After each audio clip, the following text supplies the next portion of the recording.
जय श्री कृष्णा। दाऊ दादा की जय, ब्रजधाम की जय, गोपी वृंद की जय। हम मतिहीन कहा कछु जाने, ब्रजवासिनी अहीर। श्री सूरदास जी का ये पद है। भगवान श्री कृष्ण और बलराम जी को अक्रूर जी मथुरा ले जाते हैं। गोपियाँ यथावत वहीं की वहीं जहाँ पर भगवान श्री कृष्ण छोड़कर गए थे वहीं प्रतीक्षा करती रहती हैं कि कब भगवान श्री कृष्ण आए।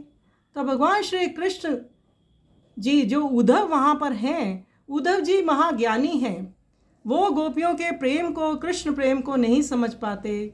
तो भगवान चाहते हैं कि एक बारी उद्धव जी ब्रज में जाएं और गोपियों से भेंट करें, मेरा संदेशा दें, माता पिता को दें कि मैं आऊँगा। तो भगवान श्री कृष्ण जी उद्धव जी को ब्रज में अपना संदेश देकर ब्रजवासियों के पास भेजते हैं। उद्धव जी महाज्ञानी थे। भगवान श्री कृष्ण उनको गोपियों के पास प्रेम की परिभाषा सीखने के लिए भेजते हैं।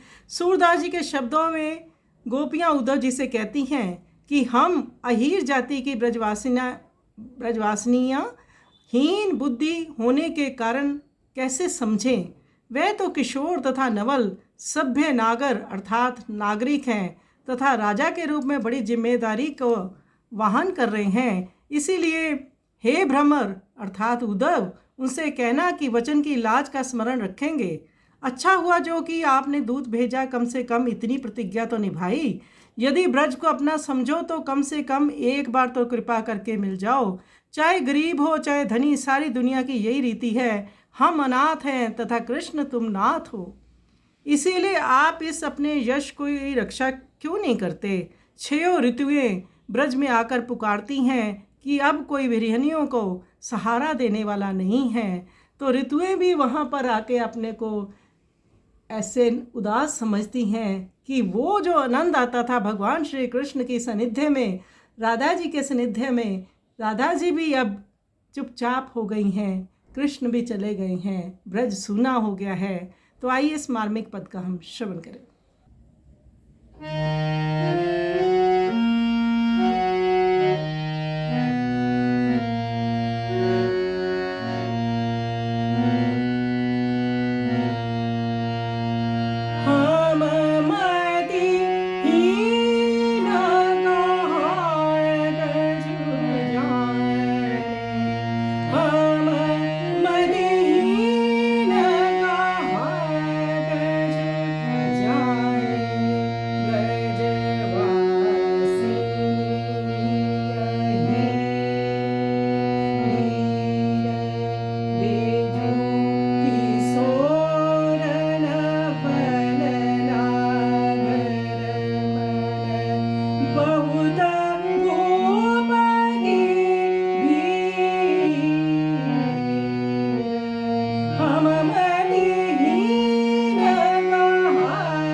मदीन कहा कछु।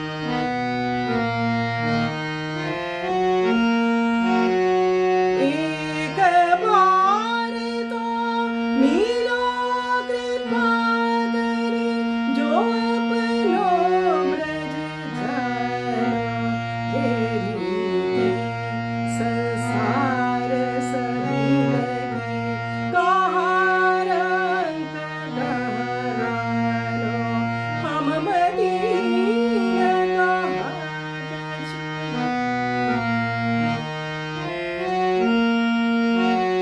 हम अनाथ तुम नाथ गोसाई, राखो क्यों नहीं सोई। षट ऋतु ब्रज पे आनी पुकारे हो, सूरदास अब कोई। हम मदीन कहा कछु।